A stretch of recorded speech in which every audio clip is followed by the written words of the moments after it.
Welcome back to our channel this side Siddhi. And आज की class में हम कंटिन्यू करेंगे अपने एसएससी जीडी कांस्टेबल के जर्नल नॉलेज और जर्नल अवेयरनेस के प्रीवियस ईयर क्वेश्चन पेपर की सीरीज़ को। इससे पहले हमने ऑलरेडी 4 वीडियोस कर चुके हैं जिसमें हमने 16 और 17 नवंबर को किस तरीके से जर्नल नॉलेज और अवेयरनेस से क्वेश्चंस पूछे गए थे। आज की क्लास में हम डिस्कस करने वाले 18 नवंबर 2021 में मॉर्निंग के शिफ्ट में आपको जो 25 क्वेश्चन जर्नल नॉलेज वाला जो सेक्शन होता है वहाँ से किस तरीके से पूछे गए थे, आज मैं आपको ये करवाने वाली हूँ। वीडियो के एंड तक बने रहिएगा क्योंकि आज की वीडियो बहुत ही ज़्यादा खास होने वाली है, क्योंकि मैं आज आपको प्रीवियस ईयर क्वेश्चंस पेपर के थ्रू और आपके इस प्रेजेंट में यानी जो आने वाले एग्ज़ाम में आपसे यहाँ से क्वेश्चन अगर इस तरीके का पूछ लिया जाए तो आप क्या करने वाले हैं, वो सारा कुछ आज की वीडियो में हम करने वाले हैं। तो अगर आपने अभी तक चैनल को सब्सक्राइब नहीं किया, चैनल को सब्सक्राइब कर लो और हमारी सीरीज़ में जुड़ जाइए। मॉर्निंग में आपको 7 AM पे ये वीडियो देखने को मिलेगी। और आपने जितने भी हमने 4 वीडियोज़ इससे पहले ऑलरेडी हम अपलोड कर चुके हैं, अच्छे खासे हमने उसमें प्रीवियस ईयर क्वेश्चन को चेकआउट किया है। अगर आपने उन वीडियोज़ को नहीं देखा है तो आप जा करके प्लेलिस्ट में चेकआउट कर सकते हैं, नहीं तो आप एसएससी जीडी बाय सिद्धि तिवारी सर्च करेंगे तो भी आपको मिल जाएगा। तो उन वीडियोज़ को ज़रूर देखो, बहुत ही हेल्पफुल होने वाली है अगर आप लोगों को अच्छा स्कोर करना है तो। यहाँ पर 25 क्वेश्चन हम डिस्कस करेंगे। जितने भी नए स्टूडेंट्स हैं मैं आप सभी को बता दूँ, इस बार आपके क्वेश्चन ओनली 20 क्वेश्चंस पूछे जाएंगे। तो पहले 25 पूछे जाते थे लेकिन अब 20 आएंगे और सबसे ज़्यादातर फोकस हमें किस क्वेश्चन पे करना है वो सब कुछ मैं आगे वीडियो में बताऊंगी। तो ज़्यादा टाइम ना लेते हुए चलिए बढ़ते हैं अपने क्वेश्चन की तरफ और देखते हैं किस तरीके से आपसे यहाँ से क्वेश्चंस पूछे जाते हैं। और वीडियो पसंद आए तो लाइक शेयर करना बिल्कुल भी मत भूलना। बाकी की इन्फॉर्मेशन डिस्क्रिप्शन बॉक्स में मिल जाएगी, वहाँ जाकर देख सकते हैं।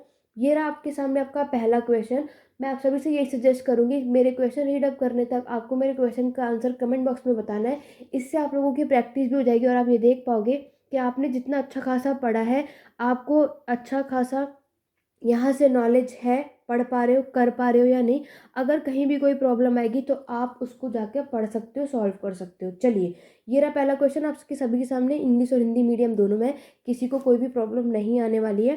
पहला क्वेश्चन आपके सामने ये रहा, जिसमें पूछा गया है सूचना का अधिकार अधिनियम एक कानून का एक अच्छा उदाहरण है और इसके काम करने के लिए संभावना अधिक है क्योंकि the right to information act is a good example of a law. तो यहाँ पर आपको बोला है जो राइट टू इंफॉर्मेशन एक्ट है ये एक अच्छा एग्जाम्पल है आपके लॉ का, कानून का।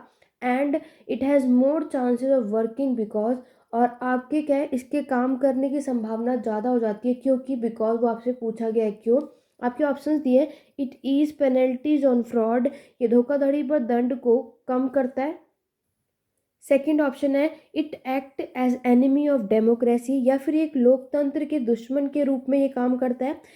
Third option is it supplement laws that encourage corruption, या फिर ये भ्रष्टाचार को बढ़ावा देने के वाले कानूनों का एक पूरक है। The fourth option is it empowers people to find out what is happening in the government, ये लोगों को ये पता लगाने का अधिकार देता है कि सरकार में हो क्या रहा है। तो आपको ये बताना है कि राइट टू इंफॉर्मेशन एक्ट आप जो देख रहे हैं यहाँ पर, ये आपको क्या बताना चाह रहा है, ठीक है, किसकी बताने की यहाँ पे कि इनका काम करने की संभावना सबसे ज़्यादा है। वो क्यों है, क्योंकि आप सभी जानते हैं, क्योंकि it empowers people to find out what is happening in the government. It means आपके यहाँ पे लोगों को पता लगाने का यहाँ पे अधिकार देता है कि सरकार में एक्चुअल में हो क्या रहा है, ठीक है। तो इस क्वेश्चन का राइट आंसर होगा आपको ऑप्शन नंबर डी। तो जितने भी लोगों ने ऑप्शन नंबर डी दिया वो बिल्कुल करेक्ट है, क्योंकि आपको इसको पढ़ के ही समझ में आ रहा है राइट टू इंफॉर्मेशन एक्ट, यानी कि आप इस चीज़ की सूचना के बारे में बता रहे हैं। तो ऑब्वियस सी बात है, तो यहाँ पर आपके अधिकार है, आपके राइट्स हैं कि एक्चुअल में गवर्नमेंट कर क्या रही है, वो सारा कुछ आपको इससे पता चलता है। तो फर्स्ट क्वेश्चन का right answer option number A. आगे बढ़ेंगे नेक्स्ट क्वेश्चन की तरफ। क्वेश्चन नंबर सेकंड क्वेश्चन में आप सभी देख सकते हैं, आप सभी से पूछा गया है सरयू नदी इनमें से किस राज्य में स्थित है, in which of the following state Sarayu river located.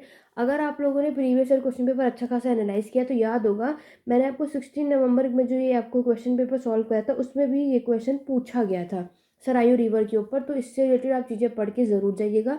यहाँ पर आपको बताना है कि सरायू रिवर यानी कि सरयू नदी जो है वो कहाँ पर स्थित है, कौन से राज्य में स्थित है, वेस्ट बंगाल, हिमाचल प्रदेश, उत्तराखंड में या फिर छत्तीसगढ़ में।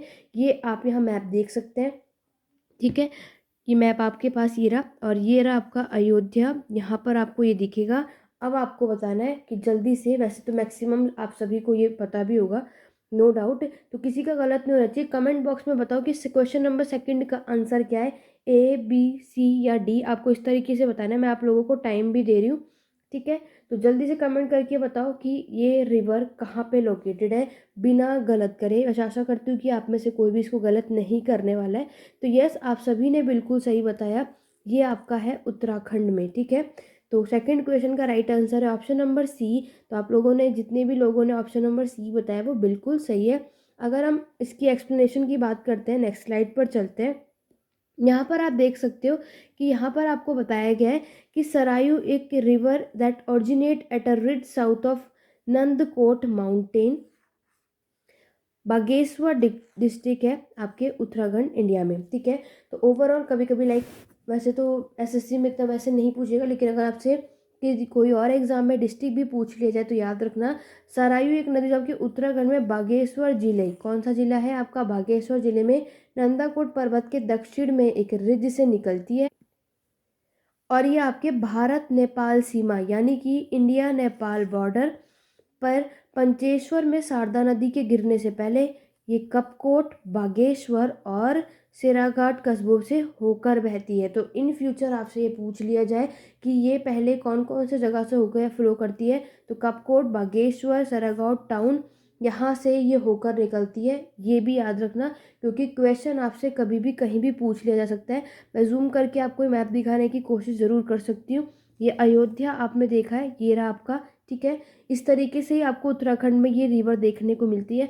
बाकी आप इसको ज़रूर चेकआउट कीजिएगा, क्योंकि इस तरीके के क्वेश्चन आपके एग्जाम में ज़्यादातर पूछे जा रहे हैं और देखे भी जा रहे हैं। आगे बढ़ेंगे, क्वेश्चन नंबर थर्ड बहुत ही ईजी और सिंपल क्वेश्चन है, ज्योग्राफी का रिलेटेड आपसे यहाँ क्वेश्चन पूछा है। Different crops grown in alternative rows is an example of. आपको यहाँ पे पूछा गया है वैकल्पिक पंक्तियों में उगाई जाने वाली विभिन्न फसलें किसका उदाहरण है। इंटरक्रॉपिंग यानी अंतर फसल का, कॉन्टोर क्रॉपिंग या फिर कंबाइंड क्रॉपिंग या फिर मिक्स्ड क्रॉपिंग। तो जल्दी से कमेंट करके बताओ कि आपके यहाँ पर अलग अलग फसलें उगाई जाती हैं, लेकिन क्या है, आपकी अलग अलग रोज़ है, ठीक है। ये आपकी अलग अलग डिफरेंट डिफरेंट रोज़ आपको देखने को मिल रही है, जिसमें यहाँ पे मान लो आपके वीट उगाया गया है, यहाँ पे बार्ले, यहाँ पे राइस, ठीक है, यहाँ पे मिलेट, अलग अलग यहाँ पे खेती होती है। ऐसी खेती को आप क्या कहते हो, आपको अच्छा खासा पता है, इसे आप कहते हो इंटरक्रॉपिंग। यानी कि थर्ड क्वेश्चन का राइट आंसर है ऑप्शन नंबर ए, इंटरक्रॉपिंग है, जिसमें आप क्या करते हो, अलग अलग रोज होती हैं और जिसमें हम अलग अलग फसलों को उगाते हैं। तो थर्ड क्वेश्चन का राइट आंसर है आपका ऑप्शन नंबर ए। तो आप में से जितने भी लोगों ने ऑप्शन नंबर ए बताया वो बिल्कुल करेक्ट है। बाकी के भी जान लेते हो, मैं आपको बता देती हूँ कि ये क्वेश्चन आपसे घुमाकर भी पूछा जा सकता है। तो पूछेगा तब आपको क्या करना है, पहले एक्सप्लेनेशन देख लेते हैं। एक्सप्लेनेशन दिखाने से पहले मैं आपको ये दिखाना चाहूँगी इंटरक्रॉपिंग होती कैसी है। अब आपने देखा कि यहाँ पर अलग चीज़ उगाई गई है, यहाँ पर देखो अलग चीज़ें उगाई गई हैं, ठीक है। और ये इस तरीके की रो यहाँ पे आपको दिख रहे हैं, अलग अलग रो है, ठीक है। और यहाँ पर आप देख सकते हो कुछ और उगा रखा है और यहाँ पे आपने अलग खेती कर रखी है। इसी को हम इंटरक्रॉपिंग कहते हैं। क्लियर हो गया, चलिए बढ़ेंगे एक्सप्लेनेशन की तरफ। तो एक्सप्लेनेशन में आप देख सकते हैं, the process of farming in which different crops are grown, alternate rows are sown at different times of the year to protect the soil for rainwash is known as farming method of intercropping। तो intercropping वो खेती होती है, वो क्या उनसी जिसमें आप अलग अलग फसलें उगाते हो, ठीक है, और अलग अलग रोज में, और हर साल के अलग अलग समय पर ये बोई जाती है, ताकि मिट्टी की जो वर्षा से होने वाले नुकसान से इसको बचाया जा सके, ठीक है। तो यहाँ पर क्या है, जो आपके सॉइल है उसको बारिश से बचाया जा सके, इसीलिए, और इसी ऐसी खेती को आप इंटरक्रॉपिंग कहते हो। और इसे इंटरसीडिंग भी कहा जाता है। और क्या नाम दिया जाता है, इंटरसीडिंग, यानी पंक्तियों के बीच में यहाँ पे बीज बोना, सोइंग सीड्स बिटवीन रोज। तो ये होता है इंटरक्रॉपिंग। इन फ्यूचर भी आपसे कभी पूछ लिया, याद रखना, इसको अल्टरनेट रोज में से उगाया जाता है। ऐसी खेती को आप इंटरक्रॉपिंग कहते हो, जैसे कि मैंने आपको नेक्स्ट स्लाइड पे ऑलरेडी दिखाया है। आगे बढ़ेंगे, मैं आपको और भी बाकी बता देती हूँ मिक्स्ड क्रॉपिंग कौन सी होती है, ठीक है। यहाँ पर आप देख सकते हो, ये रहा आपका इंटरक्रॉपिंग। तो इंटरक्रॉपिंग में देखा, यहाँ पे ऐसे कि फूल गोभी यानी कि कॉलीफ्लावर उगाया गया, यहाँ पे कोई और खेती करी गई है।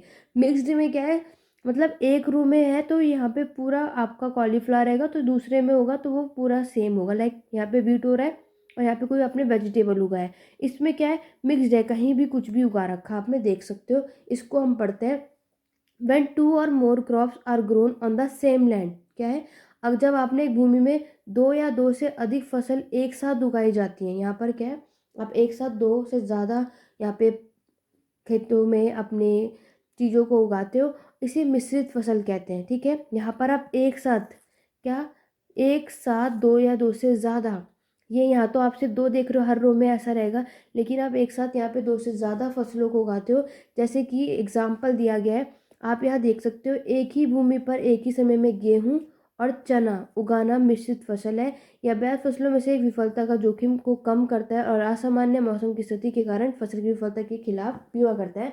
मिक्स्ड उगाने में आपने देखा, एक ही साथ आपने क्या करा, गेहूं भी उगा लिया है और आपने चना भी उगा लिया है, इसे आप मिक्स्ड कहते हो, वो तो आप नाम से भी समझ रहे हो।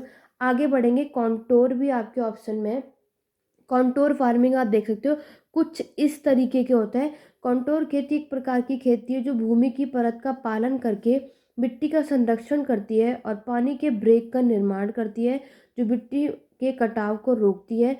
जब बारिश होती है तो तेजी से अफवाह खांचे के कारण होता है, जो मिट्टी के प्राकृतिक रूपों का पालन नहीं करते, क्योंकि वह पानी को नीचे की ओर बहने के लिए एक आसान रास्ता बनाता है। तो आप देख रहे हो कि यहाँ पर ये लाइनें जा रही हैं, देखो यहाँ पे पानी आपका रुकेगा नहीं, ये बहाव होके नीचे जाएगा। इस तरीके का आपका कॉन्टोर फार्मिंग की जाती है। ठीक है, यहाँ पर आप क्या करते हो, क्योंकि खेती अगर अच्छी खासी करनी है तो मिट्टी को भी हमें देखना पड़ता है, उसको भी प्रोटेक्ट करना पड़ता है, कि अगर ज़्यादातर मिट्टी बह जाएगी तो फिर बचेगा क्या होने के लिए। ठीक है, तो ये मे बी आने वाले एग्जाम में कॉन्टोर या मिक्स पूछ लिया जाए तो याद रखना तब आपको क्या करना है, क्योंकि क्वेश्चन में कहीं भी कभी भी कुछ भी पूछ लिया जाता है।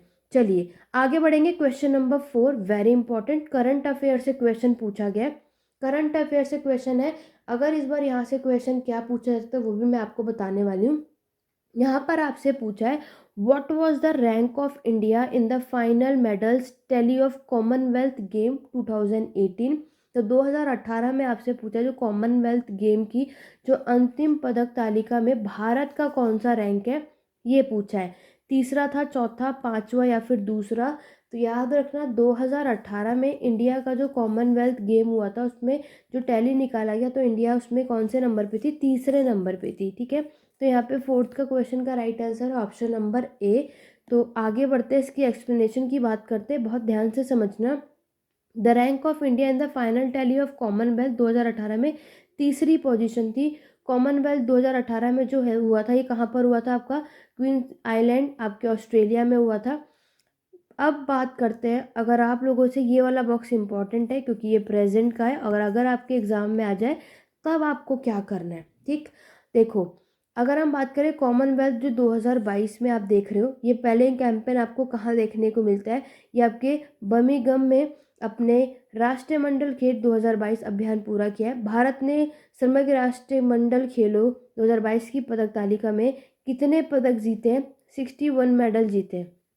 आपसे पूछ लिया जाए इंडिया ने कितने मेडल जीते हैं आपके कॉमनवेल्थ गेम में 2022 में, तो याद रखना 61 मेडल्स जीते हैं इन्होंने। ठीक है, और ये कौन से नंबर पे आपको देखने को मिलता है, फोर्थ नंबर पे। तो 2022 में ये कौन से नंबर पे आपको देखने को मिलेगा, फोर्थ में। 18 में ये तीसरे नंबर पे था, लेकिन 2022 की बात करें तो ये कौन से नंबर पे आपके, चौथे नंबर पे, जिसमें आप देख सकते हो 22 आपके स्वर्ण, 16 आपके रजत और 23 आपके कांस्य, यानी कि 22 गोल्ड मेडल जीते हैं, 16 सिल्वर और आपके 23 ब्रोंज मेडल जो है आपके भारत ने जीते थे। ये भी आपसे पूछा जा सकता है, पूछा जाएगा ही। और ओवरऑल अगर हम बात करें, India best finish was its home game in Delhi in 2010, Delhi में भी हुआ था आपको पता है, जिसमें उसने कितने मेडल जीते थे, 101 पदक जीता था। मैं आपको यहाँ पर टैली भी दिखा दे रही हूँ, ऑस्ट्रेलिया, इंग्लैंड, कनाडा और इंडिया आपके फोर्थ नंबर पे। तो अगर आपसे पूछ लिया जाए, कोई भी पूछा जा सकता है, ठीक है, तो याद रखना 2022 में हमारा भारत चौथे नंबर पे, लेकिन अगर पहला पूछ लिया जाए कॉमनवेल्थ में 2022 में तो ऑस्ट्रेलिया सबसे पहले, इंग्लैंड, देन कनाडा, देन हमारा भारत यानी कि इंडिया आता है। किसने कितने गोल्ड मेडल जीते हैं टोटल आप देख सकते हो, 178 आपके ऑस्ट्रेलिया ने जीते हैं, 176 आपके इंग्लैंड ने जीते हैं, 92 कनाडा ने और 61 मैंने अभी आपको बताया इंडिया। इसीलिए ये 41, तो टॉप 5 तो ऑब्वियस है, याद कर लेना। और न्यूजीलैंड ने आपके 49 कितने टोटल मेडल जीते वो, तो 2022 का चौथे नंबर पे है, 2018 का याद रखना, तब भारत तीसरे नंबर पे था, लेकिन अब एक नंबर डाउन हो गया, वो फोर्थ नंबर पे आता है। क्लियर हो गया। और अगर आपसे पहला पूछ ले तो राइट आंसर आपका ऑस्ट्रेलिया। ठीक है, तो आप चाहो तो उसका स्क्रीनशॉट ले सकते हो, लेकिन इसको करके जा सकते हो। करंट अफेयर से सबसे ज़्यादा क्वेश्चन पूछे जा रहे हैं, मैंने आपको ऑलरेडी बताया। अभी आपके एग्जाम में 20 क्वेश्चन आएगा, 10+ तो आपको यहीं से देखने को मिलेंगे। ठीक है, तो मैं पूरी को यही कहूँगी आपको, करंट अफेयर पे ज़्यादा ध्यान दो, खास तौर से स्पोर्ट्स वाले सेक्शन में बहुत क्वेश्चंस पूछे जाते हैं। ये आपने प्रीवियस क्वेश्चन को एनालाइज करके देख ही लिया होगा। चलिए आगे बढ़ेंगे क्वेश्चन नंबर 5 की तरफ। क्वेश्चन नंबर 5 में आप सभी से पूछा जा रहा है, जाट शासक के नेतृत्व में बल्लभगढ़ एक महत्वपूर्ण व्यापारिक केंद्र बन गया था। Ballabhgarh became an important trading center under the leadership of the Jat ruler Rajaram Surajmal, Randhir Singh या फिर बदन सिंह। तो जल्दी से कमेंट करके बताइए क्वेश्चन नंबर 5 का राइट आंसर क्या होगा, ऑप्शन नंबर ए, बी, सी या डी। जब तक आप सभी कमेंट करके आंसर बता रहे तो मैं आप सभी को बता दूं, जितने भी हमारे चैनल पे नए आए, फर्स्ट टाइम आए हैं, अगर आपको कोई भी डाउट या क्वेरी हो तो मेरा टेलीग्राम चैनल आप ज्वाइन कर सकते हैं, लिंक डिस्क्रिप्शन बॉक्स में मिल जाएगा। अदरवाइज आप हिस्ट्री एडू पॉइंट सर्च करेंगे तो आप मुझे वहाँ पे फॉलो कर सकते हैं। आपको कोई भी डाउट या क्वेरी हो आपके एग्ज़ाम से रिलेटेड तो आप मुझसे वहाँ पूछ सकते हैं। ठीक है, तो आप टेलीग्राम चैनल, 2 टेलीग्राम चैनल है, एक आपके डाउट और क्वेरी के लिए और दूसरा आपके जो भी पीडीएफ या इंपॉर्टेंट चीज़ होती है वो हम वहाँ पे शेयर करती हूँ, तो आप उसके लिए भी ज्वाइन कर सकते हैं। ठीक है, चलिए अभी तक आपने इस क्वेश्चन का आंसर बता दिया होगा, तो यहाँ पर आपके 5th का राइट आंसर क्या होगा, सूरजमल, यानी कि ऑप्शन नंबर बी। तो आप में से जितने भी लोगों ने बी बताया वो बिल्कुल सही है। चलिए आगे बढ़ेंगे क्वेश्चन नंबर 6 की तरफ। बहुत ही सिंपल सा क्वेश्चन पूछा था, विच of the following is not an abiotic component of the ecosystem. इनमें से कौन पारिस्थितिकी तंत्र का अजैविक घटक नहीं है। आपके ऑप्शन है तापमान, टेम्परेचर, लिविंग ऑर्गेनिज्म, जीवित अंगी, मिनरल्स यानी कि खनिज पदार्थ, विंड यानी कि हवा। तो आप सभी जानते हो, आपसे बहुत ही पहली चीज़ तो आपको नॉट बहुत केयरफुली से पढ़ना है, क्योंकि आपके एग्जाम में नॉट दिया होता है तो बहुत से यहाँ पे गलतियाँ कर जाते हैं, नॉट नहीं देखते हैं। तो यहाँ पर आपसे पूछा है कि not an abiotic component of the ecosystem. तो आपको पता है टेम्परेचर आपका एक अबायोटिक कंपोनेंट है, मिनरल आपका एक अबायोटिक कंपोनेंट है, विंड आपका एक अबायोटिक कंपोनेंट है, लेकिन आपका लिविंग ऑर्गेनिज्म यानी कि आपका जीवित अंगी जो है वो अजैविक घटक नहीं है, ये एक अबायोटिक ना होकर ये आपका बायोटिक कंपोनेंट है। इसीलिए सॉरी, ये आपका एक बायोटिक कंपोनेंट है, इसीलिए आपके क्वेश्चन नंबर 6 का राइट आंसर होगा ऑप्शन नंबर बी। ठीक है, वैसे तो आपने सभी ने इसको इजीली से कर लिया होगा, बता भी दिया होगा, no doubt the organism is not an abiotic component of the ecosystem. इसमें क्या क्या आते हैं आपके, प्लांट, एनिमल, ह्यूमन, आपको ऑलरेडी पता है ये सारे के सारे बायोटिक हैं। जो लोग जीवित होते हैं, जो लोग सांसें ले सकते हैं उसे बायोटिक कंपोनेंट कहते हैं। ठीक है, resources that are non living are abiotic. तो ऐसे रिसोर्सेज, ऐसे संसाधन जो आपके सांस नहीं ले सकते, जो क्या होते हैं वो सारे के सारे जो निर्जीव होते हैं वो होते हैं आपके अबायोटिक। ठीक है, ये तो बहुत बेसिक सी चीज़ थी जो आप लोगों को ऑलरेडी अच्छे खासे तरीके से पता ही था। आगे बढ़ेंगे क्वेश्चन नंबर 7 की तरफ। लगभग 1900 वर्ष पूर्व इनमें से किस देश में कागज का आविष्कार हुआ था। इसको तो जहाँ तक मैं जानती हूँ आप में से जितने भी लोगों ने इसको पढ़ा होगा क्वेश्चन, ऑप्शन की ज़रूरत आपको किसी को भी नहीं पड़ी होगी कि कौन सी कंट्री में पेपर का इन्वेंशन हुआ था, जापान, चाइना, नेपाल या इंडिया। सबको पता है चाइना ने सबसे पहले आपके पेपर का इन्वेंशन किया था ऑलरेडी। तो ये आपने इसको बिना पढ़े ही इसको जल्दी से चाइना ढूंढा होगा और ऑप्शन टिक लगा दिया होगा। तो 7 का right answer option number B है और ये आप सभी ने बिल्कुल करेक्ट बताया होगा। आगे बढ़ेंगे क्वेश्चन नंबर 8 की तरफ। क्वेश्चन नंबर 8 है, इनमें से किस स्थान पर गिद्ध संरक्षण एवं प्रजनन केंद्र स्थित है। In which of the following place in the vulture conservation and breeding centre located, Pushkar, Pinjore, Rampur या फिर आगरा। आपको बताना है कि वल्चर कंजर्वेशन यानी कि जो गिद्ध के संरक्षण के लिए और ब्रीडिंग सेंटर यानी प्रजनन केंद्र जो है वो कहाँ पर स्थित है, ये आप देख सकते हैं यहाँ पर। तो याद रखना ये आपके कहाँ पर है, ये आपके है पिंजौर में। ठीक है, तो 8th क्वेश्चन का right answer option number B है। पिंजौर में आपके गिद्ध संरक्षण एवं प्रजनन केंद्र है स्थित। तो 8 का right answer option number B है। जितने ने भी बी बताया वो बिल्कुल सही है। आगे बढ़ेंगे क्वेश्चन नंबर 9 की तरफ। क्वेश्चन नंबर 9 में आप सभी से पूछा गया है, भारत में सक्रिय ज्वालामुखी कहाँ पाया जाता है? Where is the active volcano found in India? आपको बताना है एक्टिव वॉल्केनो जो है भारत में कहाँ पर पाया जाता है? लक्षद्वीप में, गोवा में, पुडुचेरी में या फिर अंडमान एंड निकोबार में?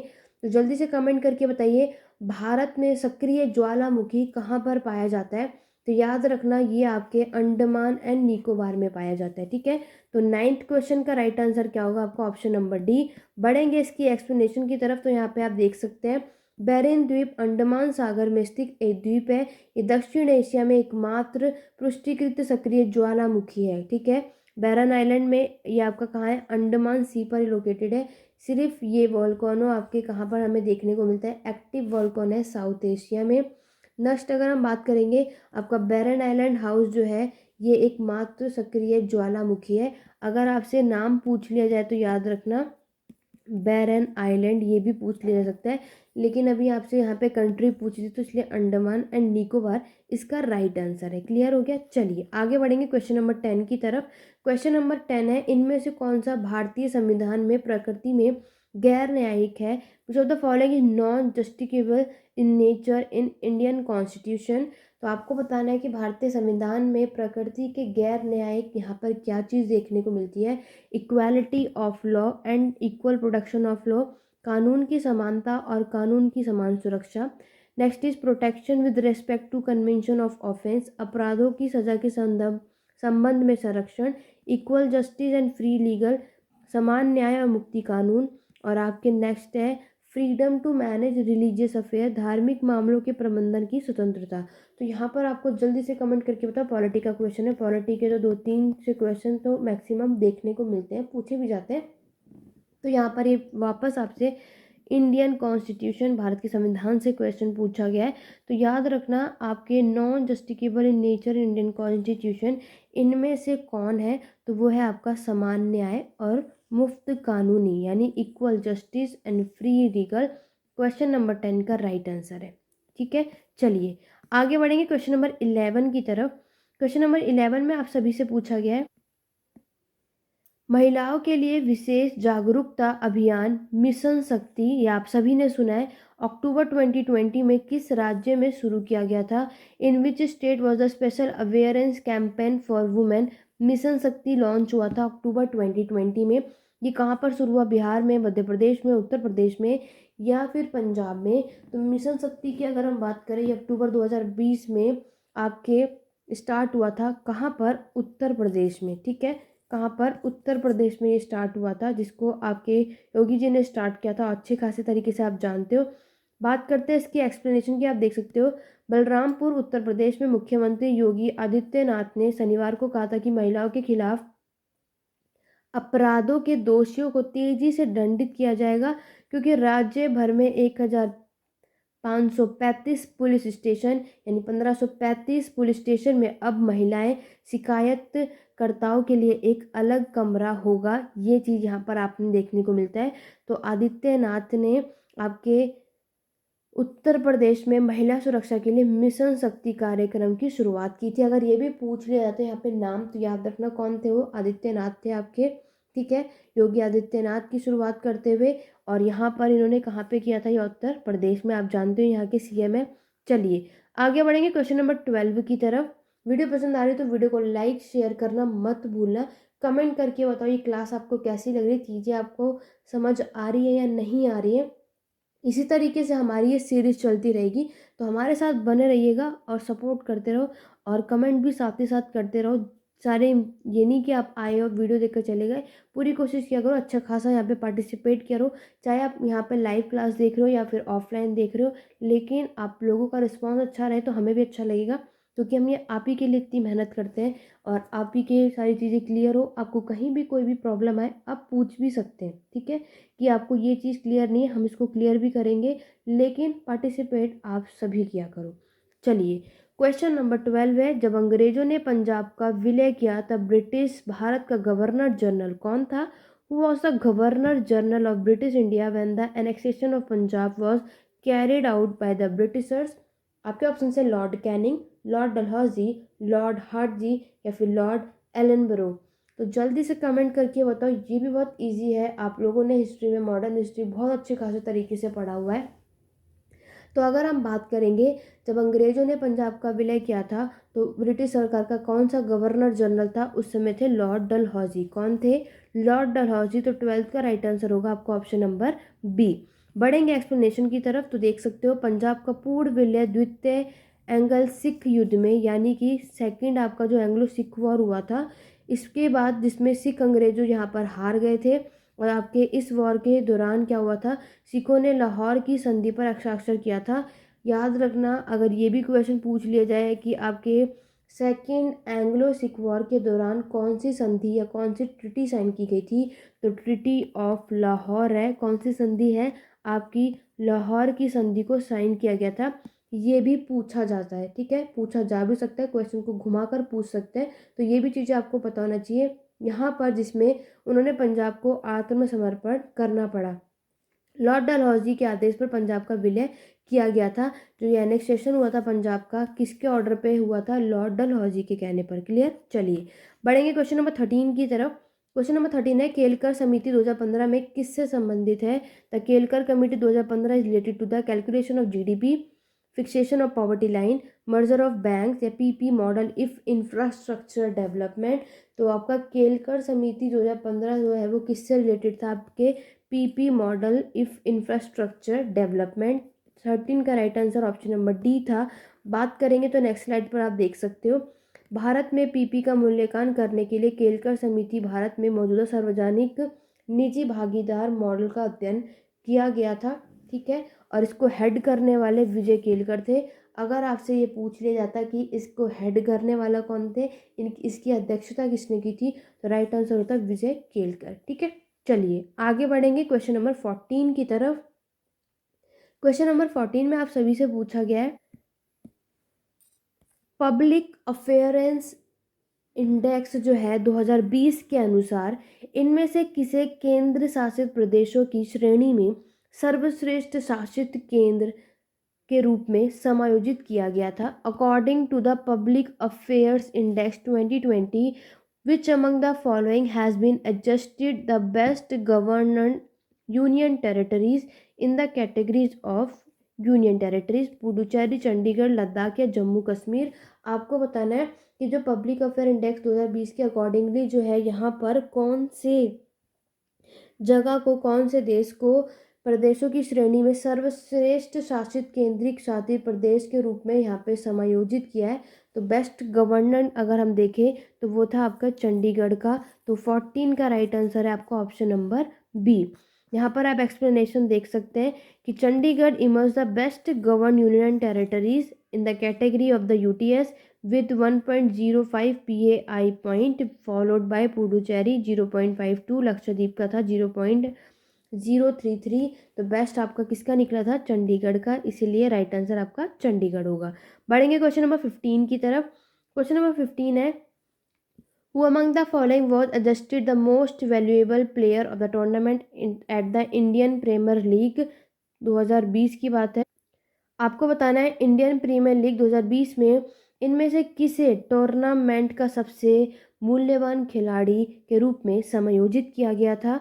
जसप्रीत बुमराह, कैगिसो रबादा, केएल राहुल या फिर जोशुआ आर्चर? तो याद रखना कि आपके जो इंडियन प्रीमियर लीग 2020 हुआ था उसमें मोस्ट वैल्यूएबल प्लेयर जो माना गया था टूर्नामेंट का, वो आपके थे जोफ्रा आर्चर। कौन थे? Jofra Archer. तो 15 का right answer option number D है। तो यहाँ पर आपको एक चीज़ समझ आ रही है, करंट अफेयर के स्पोर्ट्स वाले सेक्शन को बहुत अच्छे तरीके से पढ़ो, बहुत अच्छा स्कोर आएगा, क्योंकि 5 क्वेश्चन करंट अफेयर के देखोगे आप सभी तो स्पोर्ट्स से, अवार्ड से, इन्हीं से आपको देखने को मिलते हैं, ठीक है। चलिए बढ़ेंगे क्वेश्चन नंबर 16 की तरफ। प्रथम बांग्ला लेखिका आशा पूर्णिया देवी को ज्ञानपीठ पुरस्कार किस वर्ष में प्रदान किया गया था? In which year did the first Bengali women writer Ashapurna Devi विंदा कौन सा पुरस्कार को जीता गया था? ये जीता था इन्होंने आपके जनत्पित अवार्ड को 1974 में, 76 में, 75 में या फिर 73 में। कौन से साल में इन्होंने ये पुरस्कार अवार्ड जीता था? तो याद रखना ये आविष्कार पुरस्कार 76 में जीता था, 1976 से। इट मीन्स इस क्वेश्चन का राइट आंसर होगा ऑप्शन नंबर बी। चलिए यहाँ पर आप लोग इसको देख सकते हैं। आशापूर्णा देवी 8 जनवरी 1909 में इनका जन्म हुआ था और 12 जुलाई 1995 में इनकी डेथ हो गई थी। यहाँ पर ये एक बंगाली में एक प्रमुख भारतीय उपन्यासकार और कवि थी। ये एक आपकी कौन थी? इंडियन नॉवेलिस्ट और पोएट थी बंगाली में। ठीक, इन्हें 1976 में उन्हें भारत सरकार ने यहाँ पर इस ये अवार्ड दिया था। क्लियर हो गया? तो ये चीज़ें याद रखना। चलिए आगे बढ़ेंगे क्वेश्चन नंबर 17 की तरफ, जिसमें पूछा जा रहा है आप सभी से, which private bank launched a remote payment service named SMS pay for merchant on November 2022? किसी निजी बैंक ने आपके 26 नवंबर 2020 को व्यापारियों के लिए SMS पे नाम का से एक दूरस्थ भुगतान सेवा शुरू की थी। कौन सा बैंक था? Axis bank, yes bank, ICICI bank या HDFC बैंक? तो जल्दी से कमेंट करके बताओ क्वेश्चन नंबर 17 का राइट आंसर क्या होगा? Option number A, B, C या फिर D? आप जब कमेंट करके आंसर बताएंगे तो आपको ये बताना है कि ऑप्शन 17 का राइट आंसर क्या है, 18 का क्या है। मैं आशा करूँगी कि आप लोग सबका पार्टिसिपेशन अच्छा खासा रहेगा, आप सभी रिस्पॉन्स करोगे, क्योंकि अगर आप लोगों का रिस्पॉन्स अच्छा रहा तो इसी में आपका ही फ़ायदा होगा, इसमें मेरा नहीं होगा। क्योंकि आप ये देखो कि आप प्रीवियस ईयर क्वेश्चन क्या आप सॉल्व कर पा रहे हो, कितना कर पा रहे हो और कितना स्कोर कर पा रहे हो, वीक सेक्शन आपका कहाँ है, इससे इसमें आपको हेल्प मिलेगी। ठीक है, तो यहाँ पर कौन से बैंक ने 26 नवंबर 2020 को व्यापारियों के लिए SMS पे नाम से एक दूरस्थ भुगतान सेवा शुरू की थी? तो वो था आपका यस बैंक। कौन सा बैंक? Yes bank. तो 17 का right answer option number B है। आगे बढ़ेंगे, यहाँ पर आप देख सकते हो, Yes Bank has launch SMS pay functionally on POS terminal which would allow merchant to accept contactless and remote payment from their customer. इसको आप ऑलरेडी जानते हो। आगे बढ़ेंगे क्वेश्चन नंबर 18 की तरफ। क्वेश्चन नंबर 18 में आप सभी से पूछा गया है, to which nation does the swimmer Gaurika Singh who was the youngest athlete in Rio Olympic 2016 belong to? आपको बताना है जो ये गौरिका सिंह है जिन्होंने आपके रियो ओलंपिक 2016 में सबसे कम उम्र की एथलीट की थी, वो कौन से देश की थी? पाकिस्तान से थी, नेपाल, बांग्लादेश या फिर आपका भारत यानी कि इंडिया? तो जल्दी से कमेंट करके बताओ कि वो कौन से देश की थी। आपको यहाँ पर पूछा गया, स्विमर गौरिका सिंह की बात कर रहे हैं, तो ये थी आपकी, याद रखना, नेपाल की। ठीक है, राइट आंसर 18 का ऑप्शन नंबर बी है। चलिए बात करते हैं एक्सप्लेनेशन की। तो देख सकते हो, नेपाल की तरह की सनसनी गौरिकी सिंह रियो में पिछले ओलंपिक खेलों में भाग लेने वाली सबसे कम उम्र में एथलीट थी। 8 साल की छोटी उम्र में उन्होंने अपने तैराकी करियर की शुरुआत की थी। उसके बाद से उन्होंने राष्ट्रीय रिकॉर्ड बनाने शुरू कर दिए थे और नेपाल 2019 में आयोजित दक्षिण एशिया खेलों में से एक उन्होंने 4 स्वर्ण पदक जीते थे। कितने जीते थे आप लोग यहाँ पर देख सकते हो, 4 गोल्ड मेडल उन्होंने जीते थे 2019 में। चलिए बढ़ेंगे क्वेश्चन नंबर 19 की तरफ। अक्टूबर 2020 में इनमें से कौन सा देश दुनिया का दूसरा सबसे बड़ा कपास का उत्पादक रहा है? Which of the following country is the second largest cotton producer in the world as of October 22? Tibet, Bangladesh, India या फिर चाइना? तो जल्दी से कमेंट करके बताओ। पहली चीज़ तो आपसे ये सेकंड पूछ रहा है, ना कि फर्स्ट, तो सेकंड याद रखना। अगर आपसे ये फर्स्ट पूछता तब आप क्या बताते? सेकंड पूछ रहा है तो जल्दी से पहले तो सेकंड ही बताओ कि यहाँ पर राइट आंसर क्या होगा। तो याद रखना, सेकंड लार्जेस्ट कॉटन प्रोड्यूसर जो है वो है हमारा भारत यानी कि हमारा इंडिया। तो राइट आंसर 19 का ऑप्शन नंबर सी होगा। चलिए मैं डिटेल में आपको बता दूं ताकि आगे भी कुछ और पूछ ले तो आप कर पाओ। India was the second largest producer of cotton after China in the year 2015 में। बट नाउ इंडिया जो है ये ज़्यादा अच्छा खासा इसकी खेती कर रहा है। ठीक है, यूनाइटेड स्टेट याद रखना आपके तीसरे नंबर का है। ठीक है, थर्ड नंबर का पूछेगा कपास का प्रोडक्शन यानी कि आपकी कॉटन का प्रोडक्शन, तो यूएस आएगा। ठीक। चाइना आपका सेकंड लार्जेस्ट प्रोडक्शन है कॉटन आपके भारत के बाद जो है। This country is the largest producer of rice and mobile phone. आपको पता है जो चाइना है सबसे ज़्यादा प्रोडक्शन आपके राइस का कर रहा है और मोबाइल फ़ोन का कर रहा है। ब्राज़ील याद रखना ये आपके चौथे नंबर पे आता है। ब्राज़ील आपके चौथे नंबर पे आता है। ठीक है, तो इसमें से कुछ भी पूछ लेगा तो कर लेना। ये है हिंदी वाले स्टूडेंट के लिए, अब आप इसको देख के कर सकते हैं। आगे बढ़ेंगे क्वेश्चन नंबर 20 की तरफ। क्वेश्चन नंबर 20 है, इनमें से कौन सा 29वें व्यास सम्मान के प्राप्तकर्ता थे? Who among the following was the recipient of the 29th व्यास सम्मान? ऑप्शन है लीलाधर जगूरी, नसीरा शर्मा, सुरेंद्र वर्मा, ममता कालिया। तो जल्दी से बताओ ऑप्शन नंबर ए, बी, सी या डी आपके कौन से इसमें 29th व्यास सम्मान के प्राप्तकर्ता थे? तो याद रखना अगर ये क्वेश्चन आगे आपसे पूछ लिया जाए तो या इसका राइट आंसर था आपका नसीरा शर्मा। ठीक है, ऑप्शन नंबर बी। तो 20 का राइट आंसर है ऑप्शन नंबर बी। चलिए आगे बढ़ेंगे क्वेश्चन नंबर 21 की तरफ। क्वेश्चन नंबर 21 में पूछा जा रहा है कि आपका है सैला डांस फॉर्म, एक सैला नृत्य रूप जो है ये परफॉर्म किया जाता है कौन से राज्य में? झारखंड, उत्तर प्रदेश, छत्तीसगढ़ या फिर उत्तराखंड में? तो जल्दी से कमेंट करके बताइए कि आपका जो ये डांस परफॉर्म किया जाता है ये कौन से स्टेट में परफॉर्म किया जाता है, कौन सा है? क्योंकि जैसे कि कोई कल्चर से भी रिलेटेड आपसे क्वेश्चन पूछ लिया जाता है तो हमें ये सारी चीज़ें पता होनी चाहिए कि कौन सा डांस कहाँ पे परफॉर्म किया जाता है। तो याद रखना सैलानाथ जो है वो आपके छत्तीसगढ़ में, कहाँ पे? छत्तीसगढ़ राज्य में ये डांस फॉर्म हमें देखने को मिलता है। तो राइट आंसर 21 का क्या होगा आपका? Option number C. क्लियर हो गया? तो जितने भी लोगों ने ऑप्शन नंबर सी बताया था छत्तीसगढ़, तो वो बिल्कुल ही सही है। ठीक है, ये आपका एक ट्राइबल डांस होता है, यहाँ पर इसको परफॉर्म किया जाता है। चलिए आगे बढ़ेंगे, एक्सप्लेनेशन देख सकते हो। सैला नृत्य एक लोक नृत्य है और फसल कटाई के बाद के मौसम में इसको किया जाता है। जब यहाँ पे कटाई होती है ना, फसल कटती है तब इसको किया जाता है। ठीक है, चलिए आगे बढ़ेंगे क्वेश्चन नंबर 22 की तरफ। क्वेश्चन नंबर 22 है, पीनियल ग्रंथि द्वारा आपका ये क्या होता है? Is a secreted by the pineal gland. आपके पास यहाँ 4 ऑप्शंस हैं, तो जल्दी से साइंस वाले स्टूडेंट आप लोग इसको ज़्यादा अच्छे से समझ सकते हैं। बाकी जो साइंस में थोड़ा उन्हें नहीं पता तो आप ऐसे क्वेश्चन स्किप भी कर सकते हैं। अदरवाइज नेगेटिव मार्किंग हो है तो करनी चाहिए, नहीं हो तो स्किप करना चाहिए। तो आप सभी जानते हो 22 का राइट आंसर है आपका यहाँ पे ऑप्शन नंबर ए था, मेलाटोनिन। तो यहाँ पे इसका राइट आंसर क्या था? Option number A. चलिए आगे बढ़ेंगे क्वेश्चन नंबर 23 की तरफ। क्वेश्चन नंबर 23 में पूछ रहा है आपसे कि इनमें से कौन सा मंदिर श्रीलंका में स्थित है? Which of the following temples is located in Sri Lanka? मुनेश्वरम, आपका प्रीच विहार, कतासराज या फिर पशुपतिनाथ? कौन सा मंदिर श्रीलंका में है ये आपसे पूछ रहा है। 4 ऑप्शन दिया है तो आपको बताना है कि इसमें से कौन सा मंदिर कहाँ पर है। तो याद रखना श्रीनगर में जो मंदिर है वो है आपका कौन सा? मुनेश्वरम। यानी 23 का राइट आंसर है ऑप्शन नंबर ए। ठीक है, तो ये मंदिर आपका कहाँ पर देखने को मिलता है?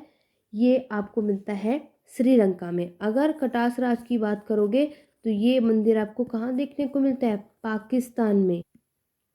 ठीक है, और अगर हम प्रीच विहार की बात करें तो ये मंदिर भी आपने देखा, इसको आप कहाँ पे देख पाया जाता है? ये कंबोडिया में है। और पशुपतिनाथ का टेम्पल की अगर आप बात करोगे तो ये है आपके काठमांडू यानी कि नेपाल में। तो ये बाकी के ऑप्शंस भी आपको पता होने चाहिए, क्या पता कब क्या पूछ ले। तो मंदिर भी आपको टेम्पल भी पता होना चाहिए कौन सा मंदिर कहाँ पर है। बाकी का आप यहाँ से नोट कर सकते हो। तो बात करें इस क्वेश्चन का राइट आंसर था ऑप्शन नंबर ए, क्योंकि आपसे पूछा था श्रीलंका में इनमें से कौन सा मंदिर। क्लियर हो गया? चलिए आगे बढ़ेंगे क्वेश्चन नंबर 24 की तरफ। क्वेश्चन नंबर 24 बहुत ही इजी सिंपल सा क्वेश्चन है, हिस्ट्री के बारे में सबने अच्छा खासा पढ़ा। दिल्ली सल्तनत बहुत ही अच्छा टॉपिक है। मोहम्मद बिन तुगलक ने यूज़ किया था टोकन करेंसी टू पे his soldier which was made out. तो आपको बताना जब मोहम्मद बिन तुगलक ने ये टोकन करेंसी को यूज़ किया था आपके सोल्जर्स को पे करने के लिए, तो टोकन करेंसी किसकी बनी हुई थी ये पूछा जा रहा है। चांदी की या फिर जो महंगे महंगे आपके स्टोन्स होते हैं प्रीशियस स्टोन की, ब्रोंज पीतल की या फिर चीप मेटल की? अच्छा खासा आपको पता है कि चीप मेटल्स की बनी थी, सस्ती धातुओं की बनी थी टोकन करेंसी। इसलिए ये बहुत ही इसको फेलियर भी कहा जाता है। ठीक है। मोहम्मद बिन तुगलक की जितनी भी आपकी 5 स्ट्रैटेजी थी सारी की सारी फेल हुई, इसीलिए ये सक्सेस इन्होंने पाया ही नहीं था। और यहाँ पर इन्होंने जो यूज़ किया था टोकन करेंसी चीप मेटल्स की देखने को मिलती है। तो यहाँ right answer option number D है। ठीक है, इसको आप देख सकते हो। 1330 में देवनागरी में असफल अभियान के बाद उन्होंने साकेतिक मुद्रा जारी की थी। उन्होंने मतलब मोहम्मद बिन तुगलक ने, अर्थात पीतल और तांबे के सिक्के इन्होंने यहाँ पर जारी किए थे। ठीक है, चलो क्वेश्चन नंबर 25 आज का लास्ट क्वेश्चन है आप सभी के सामने, और जल्दी से कमेंट करके बताओ कि, और साथ ही साथ मैं आशा करूँगी अब आप मुझे कमेंट करके ये भी बताना आउट ऑफ 25 आप सभी का स्कोर कितना रहा।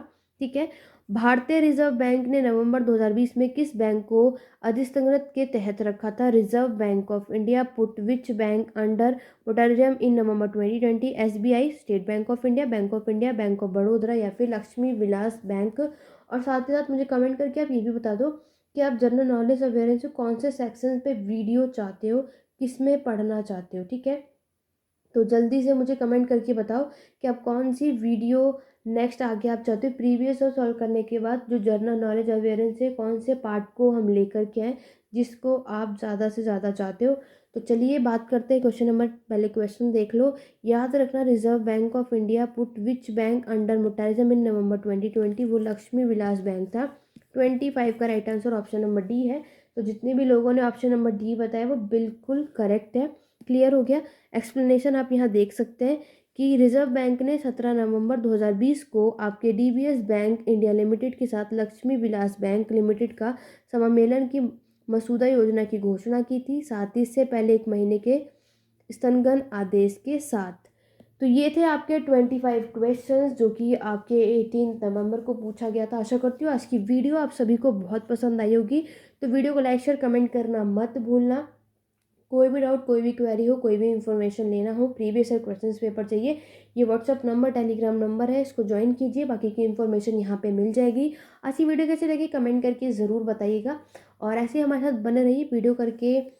कोई भी डाउट या क्वेरी आप कमेंट के थ्रू, नहीं तो आप टेलीग्राम चैनल है, मेरे टेलीग्राम चैनल का चैनल है जहाँ पे आप मुझसे चीज़ें पूछ सकते हो, नहीं तो हिस्ट्री एडू पॉइंट आप सर्च करेंगे टेलीग्राम पे तो भी आपको मेरा चैनल मिल जाएगा।